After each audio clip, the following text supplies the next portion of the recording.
Lebanon का Baalbek, जहां मौजूद हैं 800 से 1000 टन के भारी पत्थर जिन्हें हिलाना तक इम्पॉसिबल लगता है, मगर वो पहाड़ों पर ले जाकर न केवल खड़े किए गए बल्कि उनसे एक भव्य मंदिर भी बनाया गया जहां बना है स्वास्तिक का चिन्ह।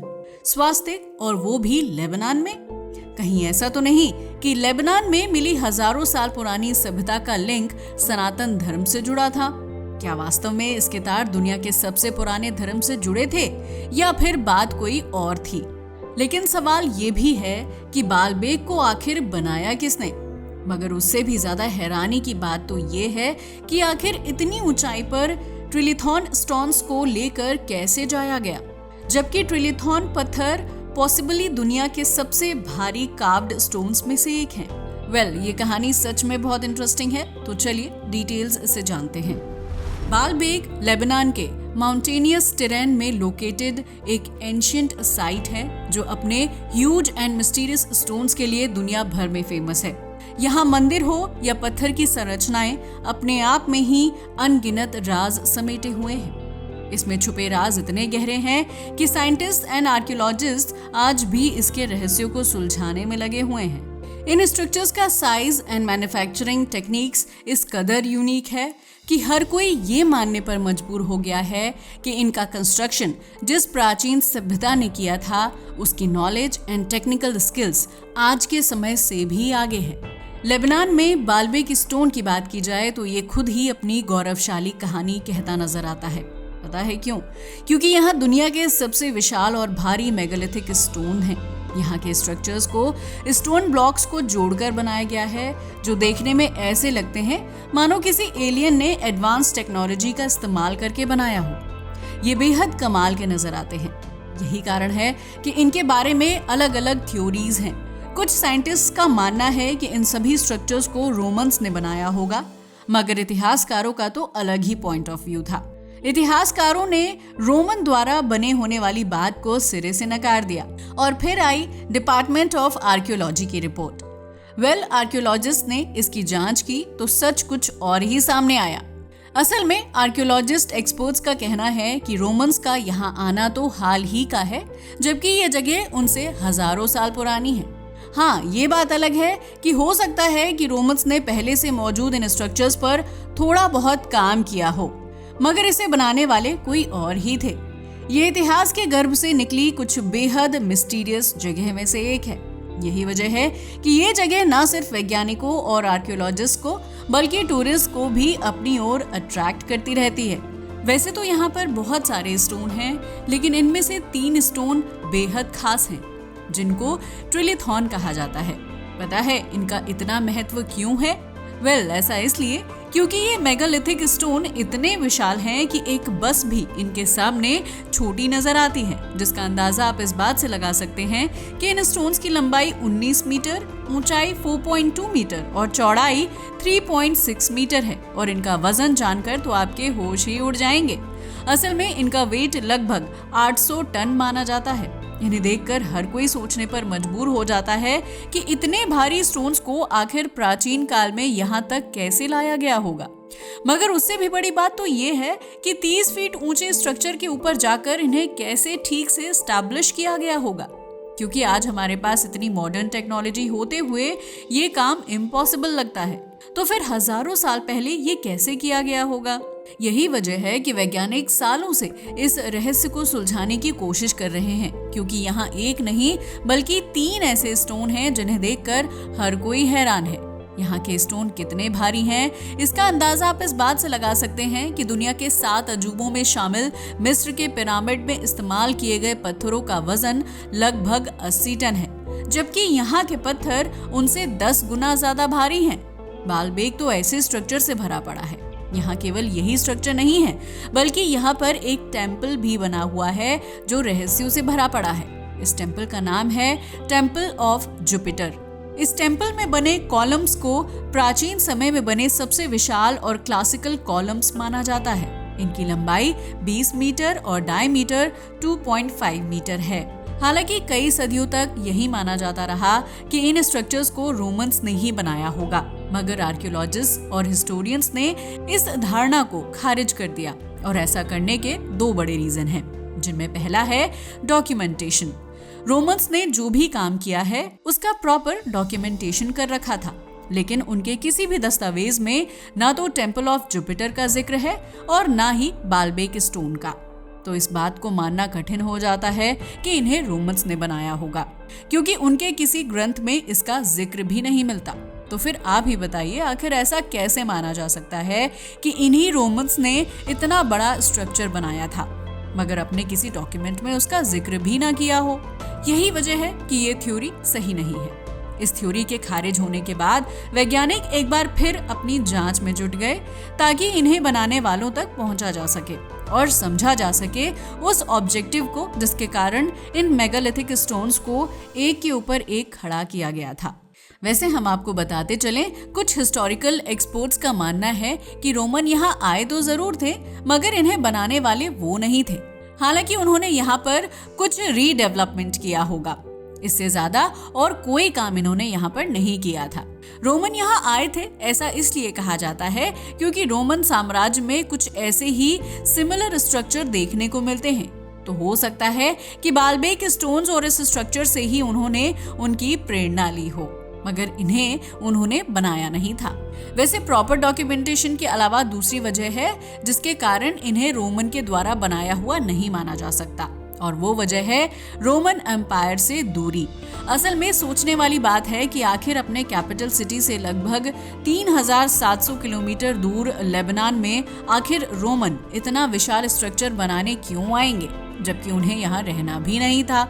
इसलिए इस बात में कोई लॉजिक नजर नहीं आता कि ये रोमन्स ने बनाए थे।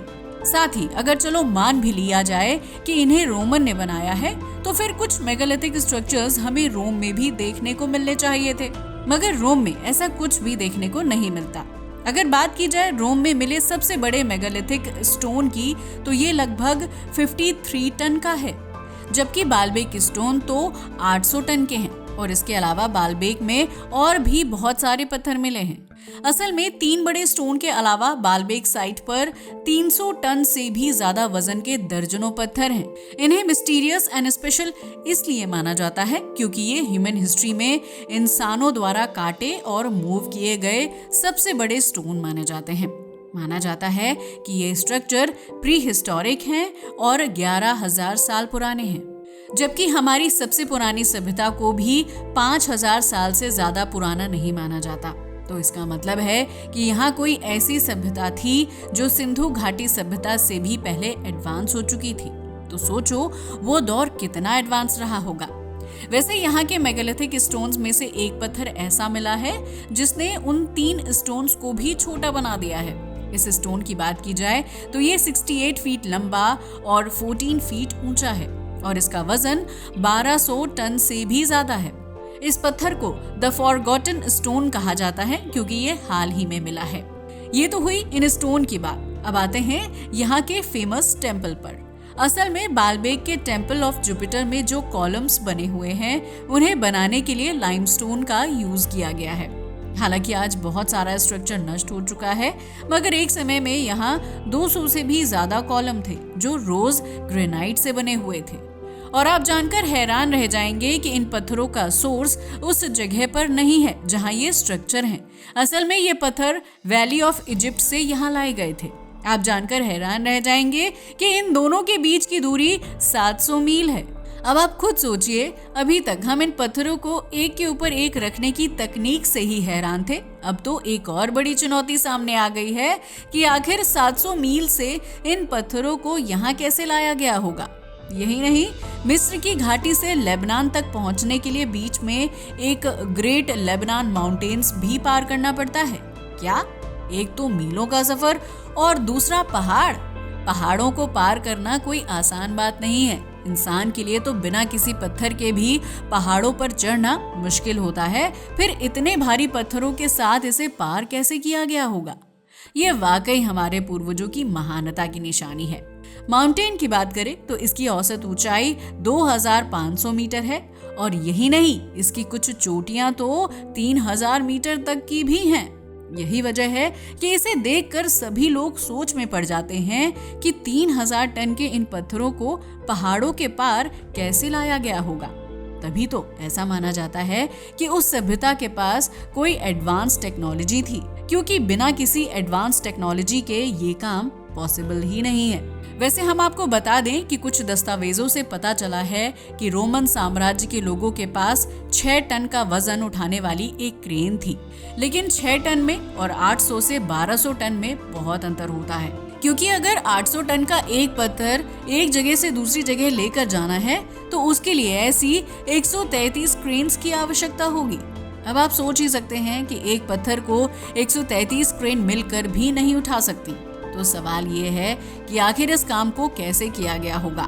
हालांकि इसे साबित करने के लिए कुछ वैज्ञानिकों ने अपने अलग अलग तरीके और अपनी अपनी थ्योरी दी हैं, जो काफी अलग और फनी भी हैं।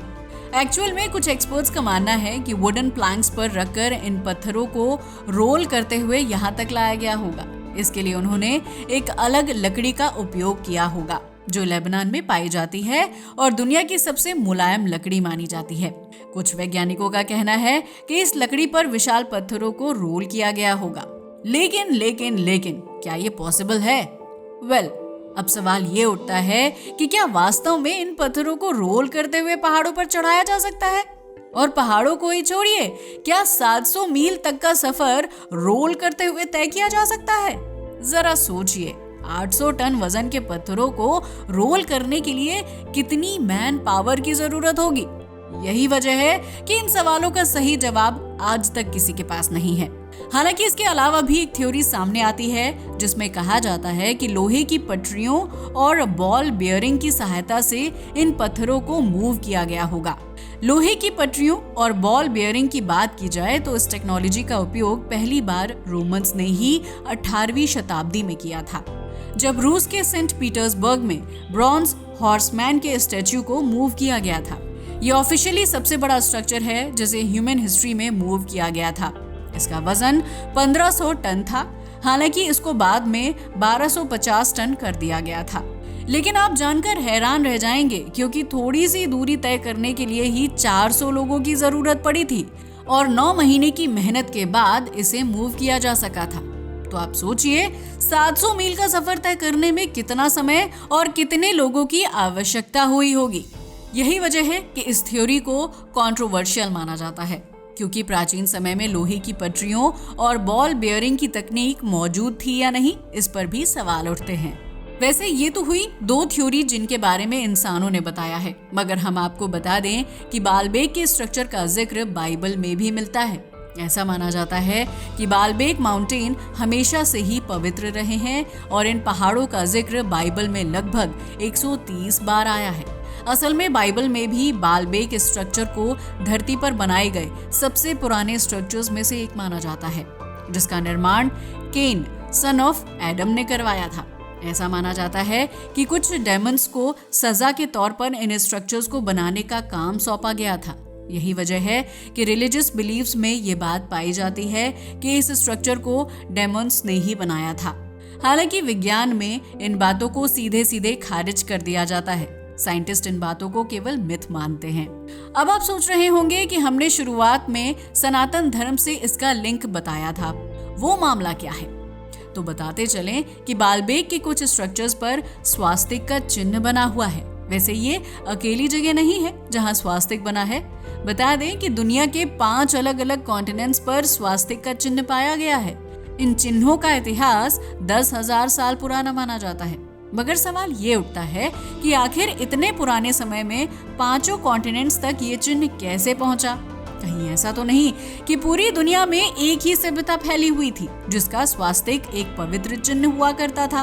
वैसे अगर स्वास्तिक की बात करें तो आज भी हिंदू और जैन धर्म में इसे पवित्र माना जाता है और इससे उन्हें पावर गैदर होती है। हालांकि ये सच है कि इन सारी बातों पर यकीन करना बेहद मुश्किल है, लेकिन हमारे पास फेथ करने के अलावा कोई ऑप्शन भी नहीं है। तो देखा आपने, वास्तव में बालबेक केवल एक आर्कियोलॉजिकल साइट नहीं बल्कि इतिहास की ऐसी भूल भुलैया है जहां काउंटलेस क्वेश्चंस बरीड हैं। ये जगह ना केवल आर्कियोलॉजिकल रिसर्चर्स के लिए एक अध्ययन का विषय है बल्कि उन लोगों के लिए भी सेंटर ऑफ अट्रैक्शन है जो मानव सभ्यता के अनसुलझे रहस्यों को समझना चाहते हैं। वैसे आपका इसके बारे में क्या ख्याल है, हमें कमेंट करके बताना ना भूलें। और अगर आपको हमारा वीडियो अच्छा लगा हो तो इसे लाइक और शेयर करें और हमारे चैनल को भी सब्सक्राइब करें। जय हिंद दोस्तों।